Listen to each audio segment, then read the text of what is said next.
Hello guys, welcome back to my channel and welcome to Titli Pinki. তো guys, তোমরা এখন কেমন আছো? আশা করি তোমরা সবাই সকলে ভালো আছো। আমিও তোমাদের আশীর্বাদে খুব খুব ভালো আছি। আর আজকে হঠাৎ করে ডিসিশন নেওয়া হলো যে আজকে আমরা যাচ্ছি মামার বাড়িতে। তো চলো, পুরো ব্লগটা দেখতে হলে এই চ্যানেলে নজর রাখতে হবে। চলো। আর তারপর দেখো, আমি রেডি হয়ে বসে আছি, মানে বাবার জন্য অপেক্ষা করছিলাম, বাবা কখন আসবে। আর এই কথাতেই কিন্তু লাইক কমেন্ট সাবস্ক্রাইব প্লিজ করে দিও। এবার আমরা রওনা হচ্ছি মামা বাড়ি যাওয়ার পথে। তো দেখো, এবার যাচ্ছি। আর এখানকার ওয়েদারটা না খুব ভালো, আমার এখানকার সবুজ গাছপালা খুব ভালো লাগে। গ্রামের রাস্তা তো, গাছপালা তো একদমই থাকবে, মানে গাছপালা না দেখতে খুব ভালো লাগে, চারিদিকে ওয়েদার। আর এখানে এমন এমন সব ছেলে গাড়িগুলো চালায়, হাওয়ার মতো চলে যায়, চোখের নিমিষে চলে যায়, এক্ষুনি একজন চলে গেল। তো এইভাবে বেশ যাই, মানে আমার তো খুব ভয় করে, এই ধাক্কা দিয়ে দিল। তো দেখো, এবার আমরা যাচ্ছি তো। আর ওখানে পথেই দেখা হলো হাট গোবিন্দপুর যাচ্ছে, মানে হাট গোবিন্দপুর বর্ধমানের কাছাকাছি। আমাদের কালনা থেকে হাট গোবিন্দপুর অনেক দূর।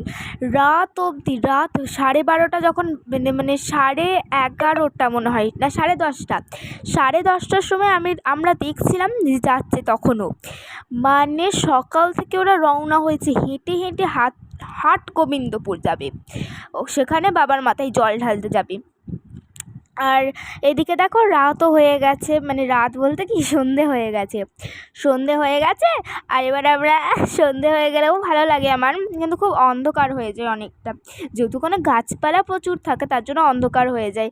আর আমি যে জায়গাটা বলি, সেই জায়গাটা হচ্ছে, আমি বলি জঙ্গলে, দেখো জঙ্গল দিয়ে যাচ্ছি। আর দেখো, তার মধ্যে এখানে পৌঁছেও গেছি আমরা। আর আমাকে দেখো, আমার বাবা আমাকে ধরিয়ে দিল নিজের হেলমেটটা। আমার হেলমেট নিয়ে যেতে একদম ভালো লাগে না। আর এইদিকে আমার দিদাকে দেখো, দিদা বসে আছে। আর এটা আমার দাদু, আর এটা আমার দিদা। আর এখানে দিদা দেখো কত দই পেতেছে।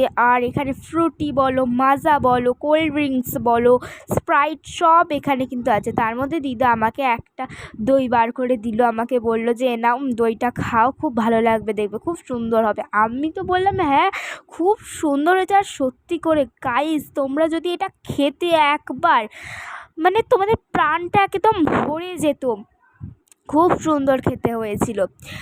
আর এই দিকে দেখো সবাই বসে আছে, মানে কাস্টমার তো বসে আছে, যেহেতু এটা চায়ের দোকান আমার দাদুর। আর এদিকে দাদু কত ব্যস্ত, কত চায়ের দোকানে লোকজন, বাপ রে বাপ।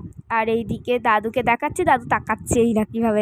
গাইস, এখন কিন্তু আমরা এখানে চুপচাপ বসে আছি। আর এখন বাজে 7:02। আমরা 7টা বাজে, মানে 6:50-এ ঢুকে গেছি এখানে, আর বেরিয়েছি 6টা, মানে 50 মিনিট অন্তত লেগেছে। আর দেখো সবাই এখানে আছে, তাকাও, আমি তাকাও। আরে দেখো দাদু। এখন আমরা বসে থাকবো, তারপরে আবার চলে যাবো, আজকেই চলে যাবো আমরা আবার সবাই। আর তারপর দেখো, এখানকার ওয়েদারটা খুব সুন্দর। এখানে আগে কি হতো, এখানে তো আগে আর অত দোকান ছিল না, এখানে তো অনেক শুধু গাছপালাই ভর্তি ছিল। তারপর এখানকার গাছপালা কয়েকটা কেটে তারপরে দোকান করেছে, যাতে ওখানকার রাস্তাটা একটু আলো হয়, যেহেতু ওখানটা অনেকটা অন্ধকার। তো পরে দেখবে অনেক জায়গায় এগুলো আরও বেড়ে যাবে, দোকানটা আরও বেশি হয়ে যাবে। আর দেখো, আমাদের দোকানটা তো আর দেখানো হয়নি, তার জন্য এখন আমি দেখাচ্ছি। আর এখানের দোকানটা না খুব ছোট ছিল আগে, চওড়া দিকটা কম ছিল আর লম্বা দিকটা খুব বেশি ছিল, তার জন্য এখন আর একটু বড় হয়েছে। যেহেতু এখানে হোটেল হয়ে গেছে, এখানে খাবার অর্ডার দিলে খাবার অর্ডার পাওয়া যায়। এই দোকানটার নাম হচ্ছে মিলন টি স্টল। আমার দাদুর নামই তো মিলন, তার জন্য মিলন টি স্টল দিয়েছে। কিন্তু এখানে একটা হোটেল টাইপেরও হয়ে গেছে। আর তারপর দেখো, আমি এখানে একটা এক্সপেরিমেন্ট করেছিলাম। কোল্ড কফি তো অনেকেই খায়, কিন্তু কোল্ড টি কি আর কেউ খায়? তার জন্য আমি দেখেছি একটু কোল্ড টি খাই আমি। তার মধ্যে একটু বরফ দিয়েছি, তারপর তার আগে একটু চিনি দিয়েছিলাম। আমি একটু চিনি খেতে ভালোবাসি, মানে চিনি মিষ্টি চা খেতে খুব ভালোবাসি, তার জন্য একটু চিনি দিয়ে আমার তো হেভি লাগলো খেতে। তোমরা যদি খেয়ে একটু দেখো, যদি তোমাদের ভালো লাগে তাহলে ভালো, আমার তো আর জানি না। তারপরে আমার তো খেতে ভালো লাগলো। তারপরে আমাদের চিকেন কষা আর একটুখানি মাছ করেছিল, সেটা একটু দিয়েছিল। যেহেতু হঠাৎ করে এসেছিলাম, তার জন্য তাড়াতাড়ি করে রান্না করলো। তারপর সবাইকে টাটা বাই বাই করে দিলাম। ফাইনালি এবার আমরা চলে এসেছি বাড়িতে। বাড়িতে চলে আসলাম তো এবার এবার শুয়ে পড়বো, ঘুমিয়ে পড়বো।